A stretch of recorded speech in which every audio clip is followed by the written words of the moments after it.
Hi everyone, Sean here from Lines in Wax. Welcome back to another video. I am here today with a monumental task, which has been done. I'm not the first person to do this. Well, I'm going to rank all of Black Sabbath's albums from the worst one all the way through to the best one. The best thing about Black Sabbath, and also the worst thing about Black Sabbath, I guess, is how crazily different and inconsistent they have been across their career. They've been on so many different paths, so many different streams, so many different styles, so many different vocalists. And the good thing, like I said, it's a good thing because there's so many different ways we can approach this. There's so many different ways you can come at the Black Sabbath discography.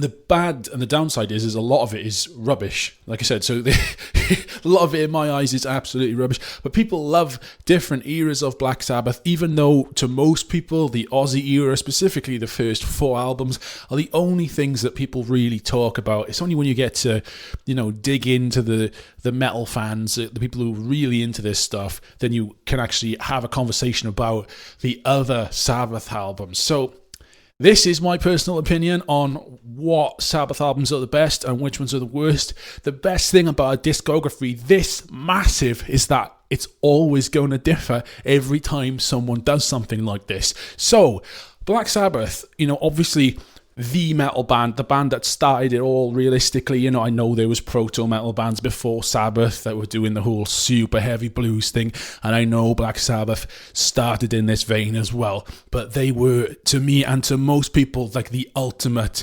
heavy metal band. They were the ones that that opened the floodgates, as it were, okay? The legends. I will not be doing a Black Sabbath retrospective, because, everyone knows who Black Sabbath is and are, and B, there's already an amazing retrospective on YouTube for Black Sabbath by this guy. You may have heard of him, you may not have heard of him, I don't know, but chances are if you're watching my tiny channel and you're into this kind of stuff, then you know who this guy is. But if for some reason you haven't seen this retrospective by this guy, then I will link it in underneath in the video description. It is amazing. It's well worth doing. I will never top it. Wouldn't want to try and top it. It is the best retrospective on this band, and it's amazing. It goes into so much detail, and it is well worth a watch. So, without further ado, we've got a lot to get through here. So this is all 19 Black Sabbath studio albums. I've excluded the live albums, excluded the compilations, excluded stuff like fucking Reunion and all that shit. Just straight up studio albums, all 19 of them. Let's get into it. Number 19, Never Say Die. This is, to me, the worst Black Sabbath album by a country mile, and a lot of people are probably going, what the fuck? There's got to be more out there which are worse than this with some of the other vocalists, because this, yes, is a Ozzy album, and it's easy to look at the Ozzy era and go, that's when Black Sabbath were good, and then look over at like the Tony Martin and all those eras and go, well, that was when Black Sabbath was bad. But no, there are fucking dire Black Sabbath albums with Ozzy, and this is it in last place. Never Say Die. This is the sound to me of a band on its knees. They were just like directionless. There's nothing really good about any of the songs on this. Ozzy had left and come back, and he would leave again soon after. And of course, everyone knows the course they took after this when Dio joined, literally revived the entire band and brought them back to, a whole new level of success. Here in the late 70s, Sabbath were strung out on fuck knows what kind of drugs, all kind of crazy shit. This is a band, like I said, it's on its knees, it's tired, and it shows, in my opinion. The only song I really kind of like is Johnny Blade. And I don't really like that either. I don't like the title track. I don't like some. I can't even name some of the ones later in the album because it just all kind of blurs into one. And maybe I need to give this album another chance, but nah, it's not for me. And that's why it's all the way down in last place. I can't even criticize it more than that because it's just so bland and inoffensive, and it just does nothing for me in any way, shape or form. So it's right here at the end. In number 18 is Southern Star, and I love the fucking weird title on this, Black Sabbath featuring Tony Iommi.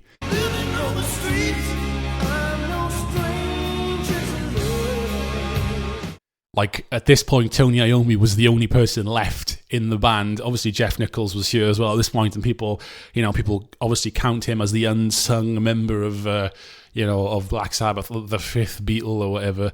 But the fact that it says Black Sabbath featuring Tony Iommi is just hilarious. Obviously, as the legend goes, Seventh Star was a Tony Iommi solo album, which was repurposed into a Black Sabbath album.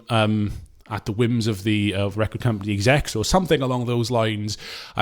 This is absolutely shite. But I have, for some reason, a love-hate relationship with this thing. I find it so morbidly fascinating at how far the great Black Sabbath could fall, that I find this thing just beyond fascinating. I have a copy of it, I bought a cassette, and I would love to buy a CD, and I would love to buy a vinyl of this, because it is such a car crash that it's so unrecognizable in every single possible way as Black Sabbath that it just boggles the mind, really. You've got Dave Spitz on bass, Eric Singer on drums, so it's a tidy lineup. Jeff Nichols is, like I said, keyboards and stuff like that. Tony Iommi on guitar as the only original member, and Glenn Hughes. Now, I don't like Glenn Hughes. I don't know disrespect to Glenn Hughes, but this is not a good album. That being said, songs like The Danger Zone, Seventh Star, and I dare say it out loud, No Stranger to Love, are just so bad that I love it. Like, the song Seventh Star, what is that? What is that riff, Tony Iommi? What is that, man? You are possibly one of the greatest guitarists I've ever lived. You wrote this thing. It is dreadful. The drums have this horrendous, not even a reverb, it's like a really tight echo that snaps back, especially on Eric Singer's snare drum. It just it is bad, but I love it. It's so bad that I love it. Just the cover, everything from the cover art all the way through to the production and the songs themselves, it is shite. But it is so shite that it is actually quite fun and quite enjoyable. Slightly better than it, in musical production-wise and in the songwriting-wise, is at number 17, Tear.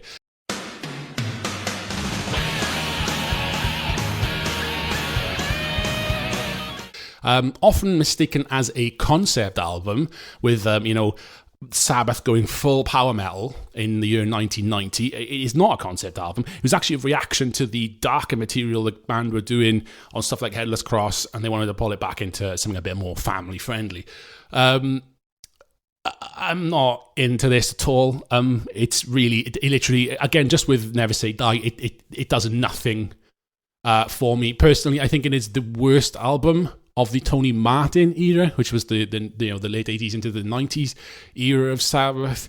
But it's well made. It sounds huge. You know what I mean? Cozy Powell is on drums. So Cozy Powell, Neil Murray on bass, and then, of course, like I said, Jeff Nichols, Tony Iommi, and Tony Martin. But Cozy Powell is an absolute machine, absolute unit of a drummer, and this thing sounds massive. Again, no shade to Tony Martin. I actually like some of the Tony Martin Sabbath albums, as we will get to, but there's a lot of them I don't like as well. And this is right down the bottom because it's well made, but it's just not very exciting at all. And in a similar place at 16 is Cross Purposes.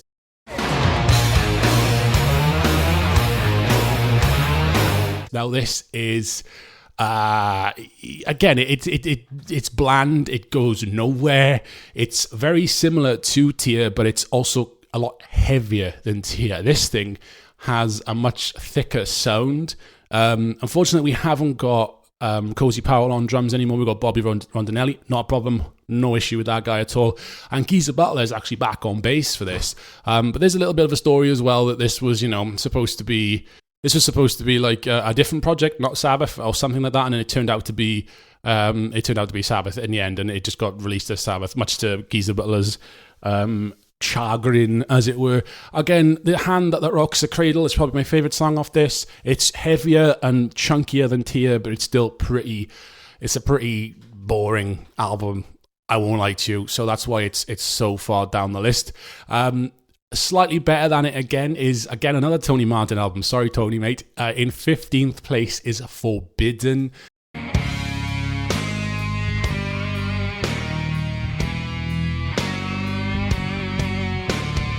Now, this seems to be the one that's universally reviled by every Sabbath fan. But to me, this sounds like Sabbath. At least there was an attempt. There was an attempt by Sabbath to modernize.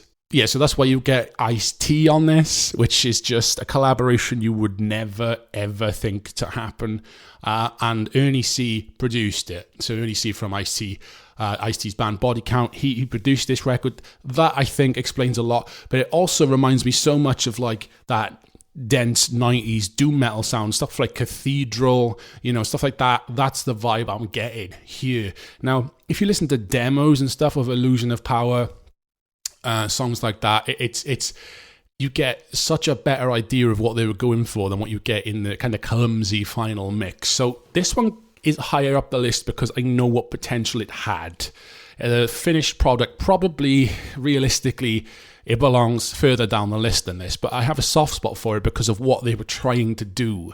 And you can excuse the lyrics because some of them are absolutely mortifyingly bad, but you can at least listen to the demos for Forbidden and really get a sense of where they were going. They were going back and going for something super heavy. Just like I said, just go to track 1, The Illusion of Power, get the demo of Illusion of Power going, and it sounds absolutely massive. And you do think, like, what happened?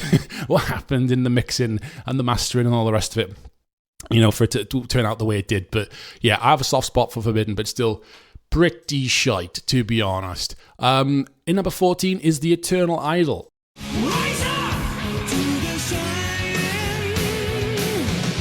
Now, The Eternal Idol is lower than I initially intended it to go because for a while I thought it was my favorite Tony Martin, album with the band. However, obviously it didn't originally have Tony Martin on vocals. He came in and redid them all. Eric Singer's on drums, but at least it doesn't sound like he's drumming inside a bin in this one. Like I Am Become the Bin that Lars Ulrich drummed on in Saint Anger. No, here it actually sounds like a real drum kit, and it sounds amazing. The production is amazing. There are great songs on The Eternal Idol. Great songs, including the opening track, The Shining, has to be one of my favourite Sabbath songs, and it's definitely my favourite Tony Martin Sabbath song, easily. Even though technically he didn't originally perform on it, it counts as part of that era. I also love the art. It's also one of my favourite Black Sabbath logos. They've had a lot of different logos over the years. This is one of my favourites. I don't know what it is about it. It's very, very unusual. Also, the art, I think, is real people and not a statue. And the people that the paint they covered them in was toxic or something, and they had a bit of a problem over that. But as an album, I don't really like it as a whole. I don't sit down and listen to The Eternal Idol that often, but I like it. I do like it, despite it being so low in the list, as it were.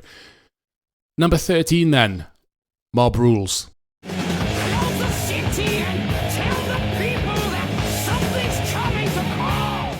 Mob Rules, yes, the Dio album. One of 3 Dio albums.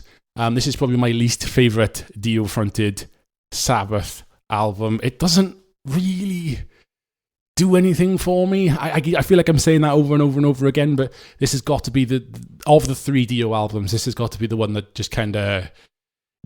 to me, it seems like it was rushed out after the success of Heaven and Hell, and they were like, bang, we need to do this again, go. But obviously it's got Vinny Appice on drums. If you listen to Bill Ward's performance on Heaven and Hell, even though Heaven and Hell is a better album, it's lacking a bit, and Vinny Appice, he really hits it in this, really hits hard. I've got all the respect in the world for these guys. Just as an album, it's not really something I super enjoy. Again, it's fantastically made, fantastically well made. It's just not, it's not the greatest thing in the world. Number 12, it's got to be 13, the comeback album that they made.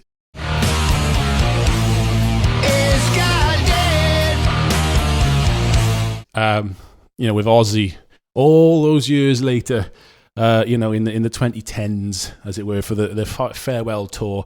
Rick Rubin produced it. Ozzy was back. Geezer was back. Obviously, Bill Ward got shit-canned, regardless of what you think of that decision. That's what happened. Very controversial decision. This thing, though, sounds great, but it also sounds overcompressed as fuck. Now, I've listened to a lot of metal and otherwise albums that Rick Rubin has made. They don't all sound as false as this. I don't really know why it sounds so false. Maybe it's because, realistically, these are a bunch of old guys that are way past their best. You know what I mean? Especially in Ozzy's camp. No disrespect, that guy is kind of like, I seen Ozzy live, not maybe a year or so before this came out. With his band, his solo project or whatever. It wasn't Sabbath, and it was dreadful, and I could tell the amount of effects and processing that on his voice to make this sound even remotely credible. It kind of detracts from this album, and while some of the songs are some of the heaviest and some of the darkest stuff that Sabbath has ever done, it's also a very clumsy attempt to sound modern, kind of like what they did on Forbidden, but even once again, it just doesn't translate for me. And that super compressed, super over-processed feel just makes it sound so unnatural. And, if you think one of my favorite things about the early Sabbath stuff with Ozzy is how natural it sounds. It breathes. You've got that analog recording, obviously, and the warmth, and you've got the bluesy kind of swing to everything here. Everything is so precise and, has been agonized over every second of it in Pro Tools. It's got that vibe to it. And that's not what I like about metal. I don't like djent and stuff like that. Not that I'm comparing this to djent in any way, shape, or form, but like that, super meticulous, overprocessed, clean shit is not usually for me, and this is kind of what they've tried to do here, or at least to hide up the shortcomings of some of these, performances. So that's why it's down low here. God is Dead, it's great, but again, just listen to God is Dead. If you don't listen to anything else, and you should understand exactly what I'm trying to say. In number 11 is Heaven and Hell.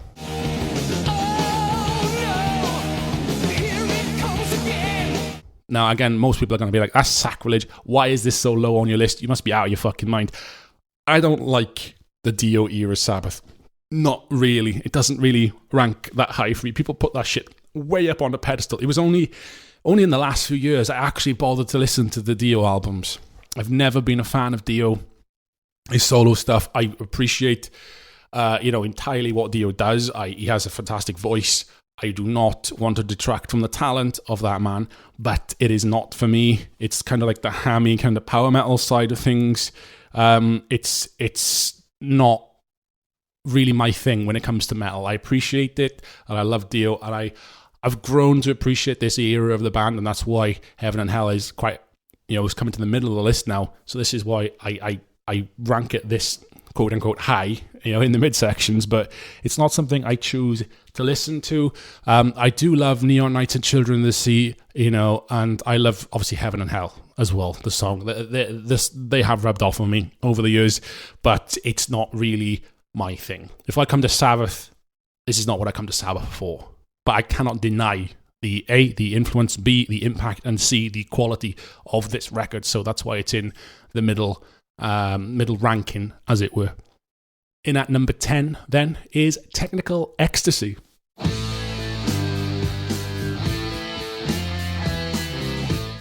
Now, at first, I didn't like this. At first, it kind of fell into the same camp as Never Say Die. It's not as bad as Never Say Die, but over the years, I've grown to appreciate Technical Ecstasy. Most of that was because of the song Dirty Women, the final song on here. I kept coming back to this song. I don't know why. I think it was that riff, that opening riff. And then when the chorus goes through and Ozzy's terrible vocals are done, you get the opening riff again, but with like Jeff Nichols' keyboard over the top of it. I'm assuming it's Jeff Nichols at this point and not somebody else. I mean, it was actually, no, I'd tell a lie. It was Geordie.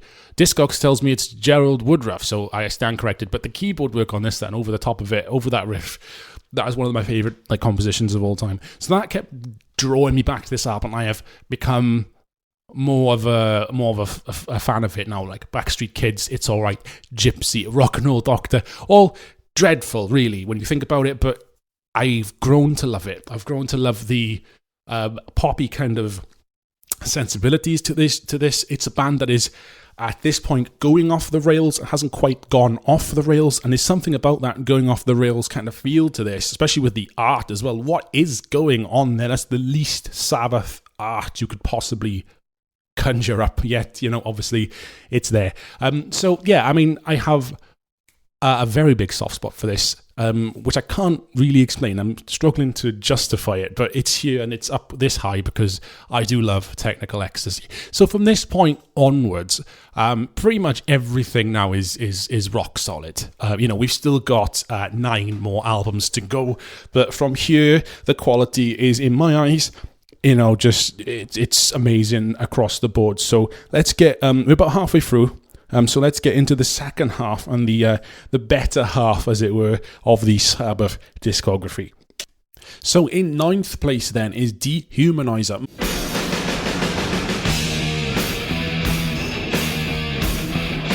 My favourite of the Dio albums. This is one that, again, I wouldn't say people snooze on this. That would be unfair and that would be incorrect to say. But when people talk about the Dio output with Sabbath, they talk about Mob Rules and they talk about Heaven and Hell.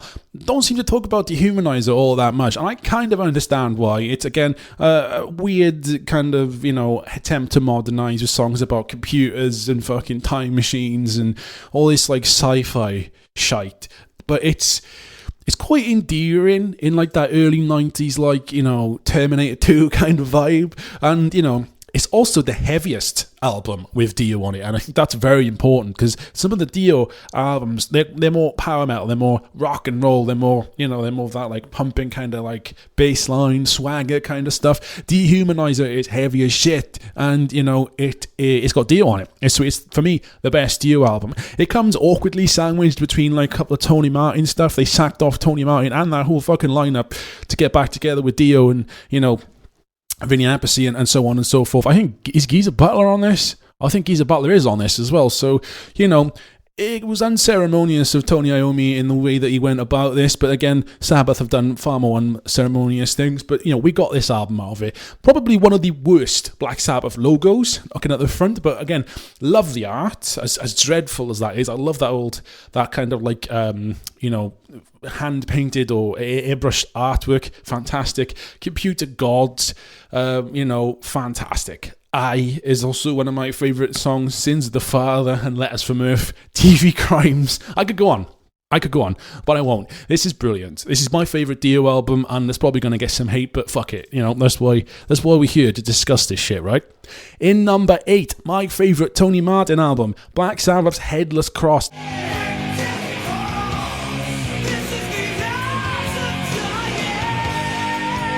Now just look at that thing. Just look at it. That is what a fucking Sabbath record should look like. I'm not gatekeeping Sabbath records. I'm not gatekeeping Sabbath art because it's been all over the place and it's not my place to do it. But man, look at that. That looks amazing. And it fucking sounds amazing. So, obviously, there are things about the Tony Martin era I don't really like. But what puts this a cut above the other stuff is, I don't really know. I'm not a, but this is slightly different. The subject matter is a little bit more digestible. It's not as hammy as, say, Tear. It's not as clumsy as, say, Cross Purposes. And it's not as massively misdirected as stuff like Forbidden. No, Headless Cross is the perfect. It's the lightning or storm in a teacup with like a little piece of cardboard on top is if you're trying to stop a spider getting out. They managed to contain that energy and that sound and capture it in 1989's Headless Cross.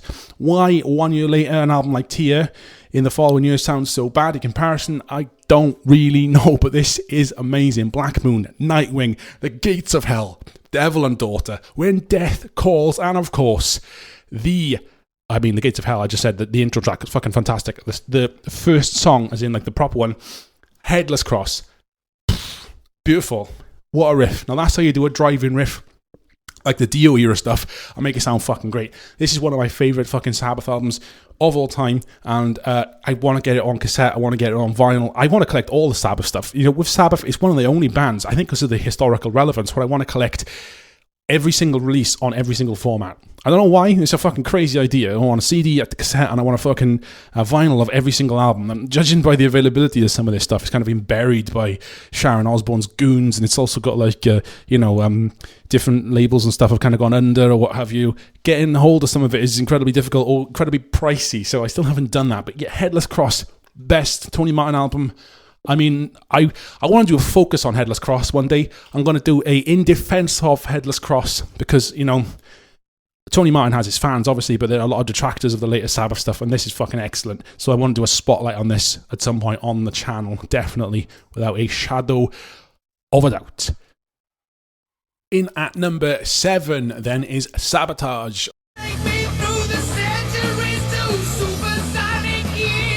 Also known as the Red Tights album. Look at Bill Ward. Mate, Bill Ward, my man, what on God's green fucking earth are you wearing? I mean, never mind what Ozzy's wearing, you know, and like, you know, Geezer and Tony look straight out with the 70s, but my man, what are you wearing, Bill Ward, my friend? Anyway, this is where that, like, trajectory of just amazing albums was coming to an end, unfortunately. But this thing, anyway, absolutely fantastic. Hole in the Sky, Symptom of the Universe, Superstar, even, like, as ridiculous as that is. Amazing. Absolutely amazing. You still got that heavy metal, fuzzed out, stone doom metal stuff going on. You know, like I said, it was the end of that era, that, like, 5 or 6 years of just insanity, back-to-back bangers, and, you know, this was unfortunately the end of that, but it was still an amazing, fantastic album. I think, was this recorded in like a fucking haunted castle or some shit like that? But either way, really good. And it got Hole in the Sky, Symptom of the Universe are absolute bangers. To this day, you cannot top those kinds of songs when it comes to Sabbath. And in a very similar era, in a very similar sound, it's in at number 6 is Sabbath, Bloody Sabbath.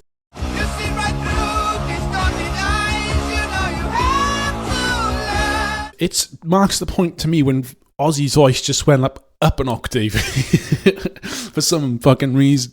I don't really know why, but it did. And again, same thing really. Very unusual art. The artwork belongs more in kind of like the Dio era, but like, you know, it's still one of the best fucking Sabbath albums.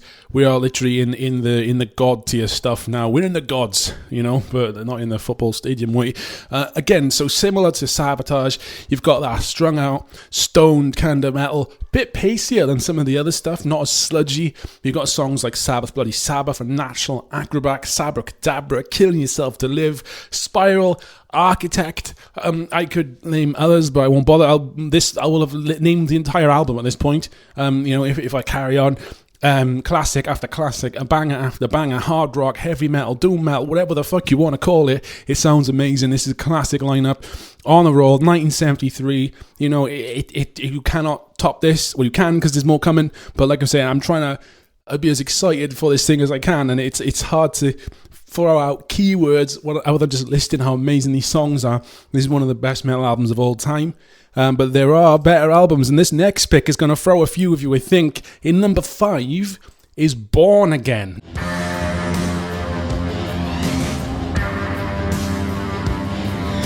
Now, this is the only album that Sabbath did with Ian Gillan from Deep Purple on vocals. Now, I don't think this album is that well liked, to be honest with you. But for me, it's one of my favourite Black Sabbath albums. I don't know what it is, but I think it's that dirty sound. It's so dirty and horrible. The production is so drab and disgusting, and that cover art is just hideous. This entire thing is hideous. Some of the song, you know, content is hideous. The fucking lyrics are hideous. I could go on and on and on. But at the same time, it gives us songs like Trashed, Zero the Hero is one of my favourite Black Sabbath songs. Regardless of era, regardless of vocalist, one of the greatest. It's such a strung out, weird fucking song with a really like stoner doom riff, and you cannot beat it. Disturbing the Priest, Digital Bitch, like everything that's wrong with rock music is such a terrible fucking song, Digital Bitch, but I don't know why I love it. And the song Born Again as well. This is an underrated gem, a sleeper. People are sleeping on this fucking thing. That's my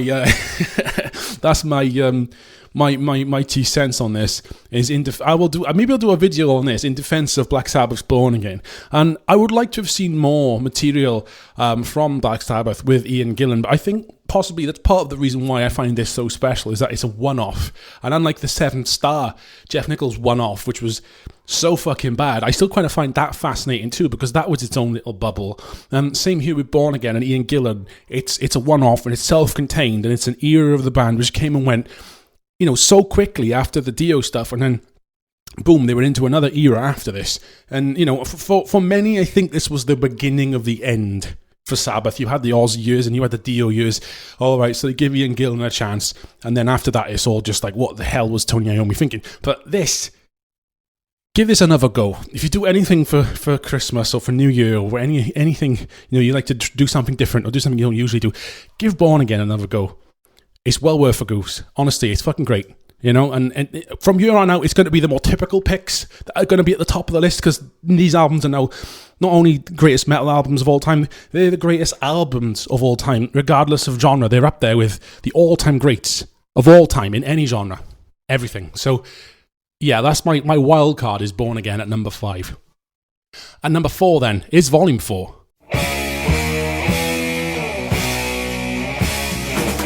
Yeah, see what I did there? Didn't do that on purpose, but that's how it turned out. Volume 4, Sabbath on a Roll, 1972. They were throwing out albums in their prime, and this is probably, it expands on the previous record in that it takes like a really muddy, really thick, horrible tone, which would become the blueprints for stoner metal, doom metal, all this stuff. But this is obviously the classic, Wheels of Confusion. Changes, love it or hate it, this is where Changes came from. I love FX. I don't know why, but I do. St. Vitus Dancing Under the Sun, Supernauts, Snowblind. I could go on. Like, do I need to list all the songs at this point? This is one of the greatest albums ever made, but there are better ones. This is classic Sabbath, classic early 70s Sabbath. Like I said earlier, that warmth, that analog warmth, that blues kind of swing to things. They still got that looseness to it. And not loose as in like, oh, it's all over the fucking shop, they can't record to save their lives. It's got just that little bit more human warmth and element and that rawness. The stuff that like Fenriz from Dark Throne bangs on about when he shits on bands like Death. This is kind of like the raw kind of element of metal, which has always been there since the start. And I think that those people like Fenriz take it a little bit further than this, obviously. But, that's what I get from this. And, it's a fantastic, fantastic album. But of course, it only gets better than this. The previous album to this, Master of Reality, comes in at number 3. Again, more or less continued what they did on Master of Reality on Volume 4 to me. But Master of Reality is where that thick, the density to Tony Iommi's riffing, and of course Geezer Butler's riffing too. We cannot underestimate or underemphasize the importance of Geezer Butler in the history of Sabbath, and was so low and heavy at this point that it just changed. It changed the trajectory of where heavy metal could go, because this was so early in the development of that sound, and it sounds like this. Sweetleaf, the one, the only Sweetleaf, the song about smoking drugs. Yes, smoking weed. Love it or hate it. You love the devil's lettuce or you hate it. Sweetleaf is fucking, it's a fantastic song. That stoned riff, this riff is responsible for hundreds, if not thousands, of bands existing. And that's not an overstatement. Embryo, funny little instrumental, love it. Children of the Grave, Lord of This World, Into the Void. Honestly, if you've never heard these songs before, why are you this far into a Sabbath discography ranking if you haven't? But, man, this is world class. World class, absolutely world class. And I am genuinely running out of ways to sell this shit as why it is so far up the list. Black Sabbath, Master of Reality, one of the greatest albums ever made of all time. In second place then is Black Sabbath, self-titled album, the one that blew them all up. It's what they crawled out of the gutter with.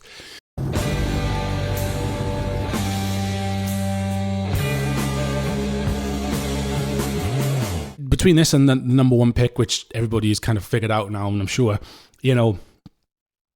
it was nearly impossible to pick. This, I would always think, is my number 1. This is the Sabbath album I've listened to the most. I have listened to this thing more times than I can begin to even imagine trying to describe. The song Black Sabbath is literally just...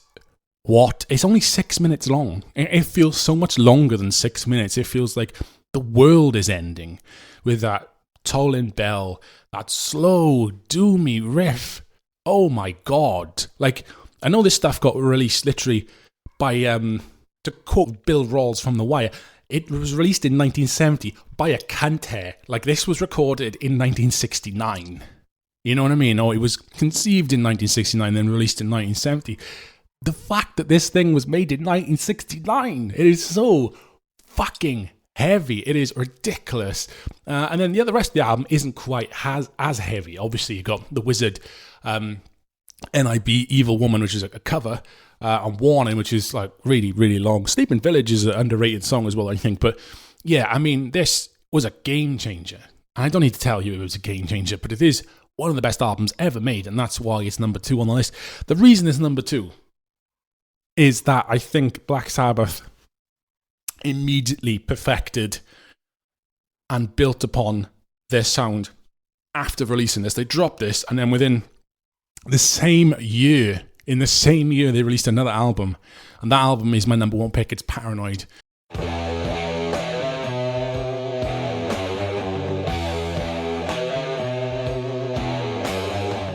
It was originally called War Pigs after the first track, but they changed it to Paranoid. There was a lot of shit going on with the Vietnam War at the time, and stuff. So I think the label wanted the name changed. Paranoid as well was a last minute addition, as in the song Paranoid. But it's funny how the songs you knock out when you're like not really thinking about it that much turn out to be your biggest hits. And Paranoid is, I think, surely to your average pub-going man or woman, Paranoid is probably the most well-known Black Sabbath song. But this has got to be their best album. The art is truly the art to Paranoid is, let's be real, fucking terrible. Look at that album cover. It is absolutely appalling in every sense of the word. It's got a nice kitschy kind of psychedelic kind of feel to it, but just generally, I think it's absolutely atrocious. But this is one of those albums. And not to take away from the last few I've talked about, because they're all legendary and they're all timeless and they're all part of metal history. Okay, but this is one of those albums that I talk about so much on the channel where, from start to finish, it is flawless from start to finish. You can listen to this whole thing in one go and just be like consistently amazed by how fucking great it is. From War Pigs to Paranoid, Iron Man. One of my favorite songs ever has got to be Electric Funeral. Fairies Wear Boots. We close out with Fairies Wear Boots, which is just a bit bonkers, really, to be honest. I don't really know what the meaning is behind that song. I've read a few different things about what that song means, Fairies Wear Boots, and some of them are not as interesting or as fun as other interpretations, but it's a very strange way to end an album, but it's a banger of a song, and it's a banger of an album, and I am actually quite sore in the throat about talking about Black Sabbath. I'm running out of ways to describe their music, so I'm going to knock this on the head. But all I will say is that Paranoid is one of the greatest fucking albums of all time, and it is the greatest Black Sabbath album. After a bit of deliberation, it's got to be Paranoid. It has to be number 1. So yeah, just a bit of fun this time. Nice quick rating, I'm sure. I mean, well, it's not going to be quick, is it? If it's Black Sabbath, I'll probably be talking for like 40 minutes. I've probably just mentally streamed this one out all over you. But nice, easy, fun album rating before I get back into some more serious videos. So if you've stuck it out this far, thank you for watching. Thank you for listening and sticking around and checking out my opinion. Please, let's talk shit about Sabbath. Put it in the comments below. Let's talk about your favourite Sabbath albums. Like, what do you like about Black Sabbath? What do you think about, some of the more controversial eras of the band? Get at me, put it down below. Let's get a dialogue going. As always, thank you so much for listening or watching, however you're consuming. Blah, blah, blah, blah, blah. Have a good 2022. Have an amazing 2023. I'll catch you in the next one. Cheers now. Ta-da.